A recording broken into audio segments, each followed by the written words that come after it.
Assalamualaikum warahmatullahi wabarakatuh. Berjumpa lagi dengan saya Muhammad Azmi dari Ampera Coding. Pada video kali ini saya akan menjelaskan tentang bagaimana cara mengakses cPanel dari website yang sudah kita miliki ya, atau sudah kita beli. Yang pernah saya buatkan videonya tentang bagaimana cara beli domain dan hosting dari ID Cloud Host. Cuman mekanisme tersebut ya mungkin sedikit beda dari tempat yang Anda beli ya, misalkan dari provider lain. Pada dasarnya sih bedanya cuma jelas di tampilan saja, selain dari harga dari masing-masing paket yang mereka tawarkan. Oke, kemudian sebelumnya sudah saya jelaskan bahwa dari email yang kita dapatkan dari si provider di Cloud Host itu ada namanya username dan password ya. Nah, ini kita gunakan untuk masuk ke halaman cPanel dari website kita. Nah, di sini saya sudah sempat buat seperti ini.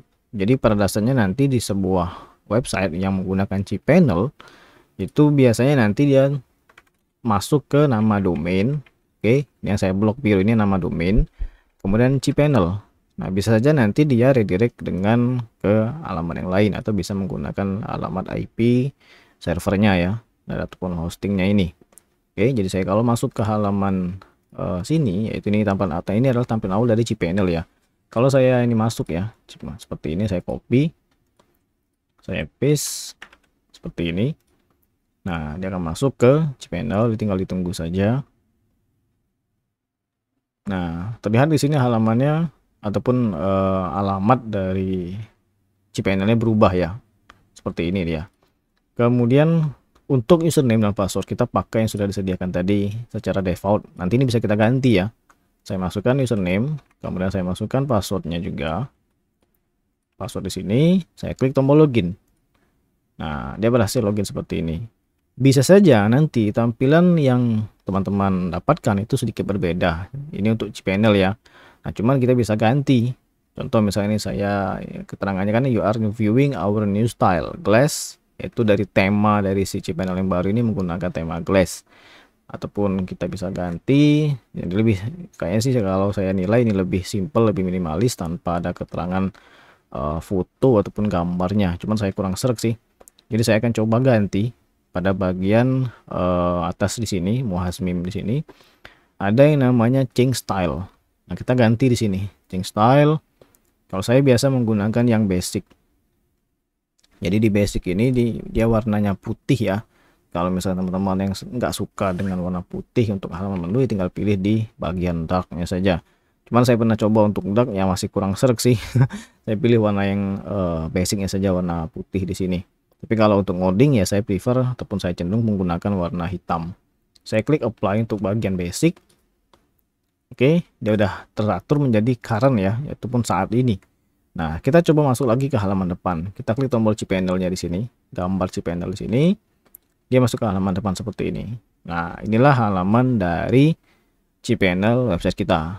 Kita bisa nanti mengatur email, kemudian mengatur database ataupun membuatnya.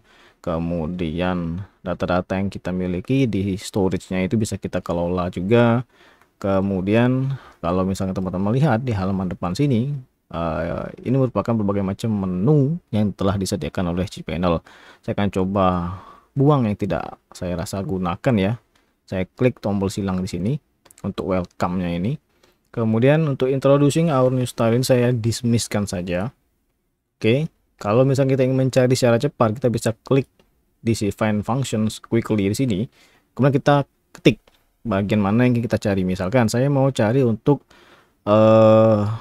apa namanya database ya, MySQL. Saya klik saja MySQL. Nah, dia akan tampil seperti ini.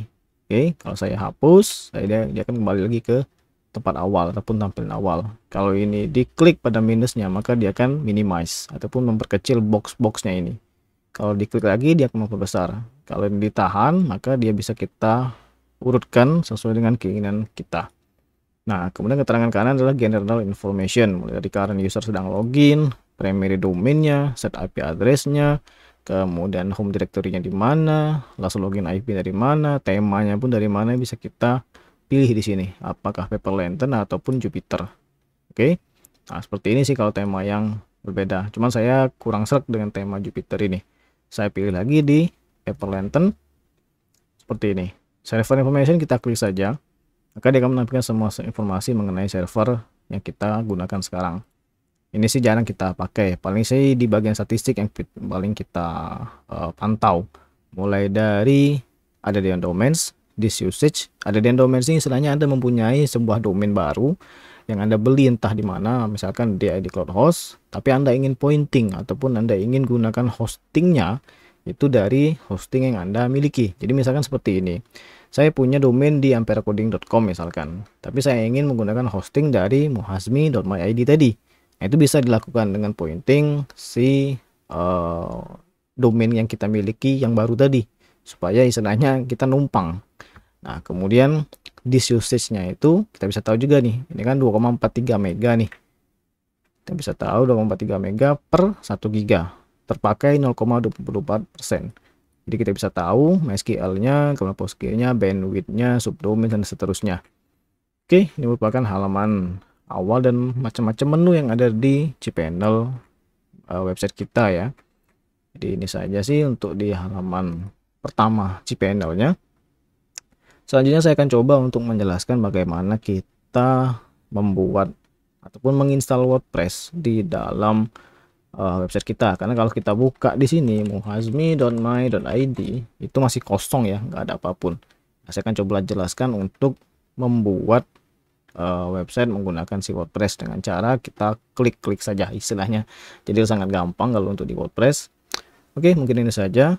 Semoga bermanfaat dan sampai jumpa di video selanjutnya.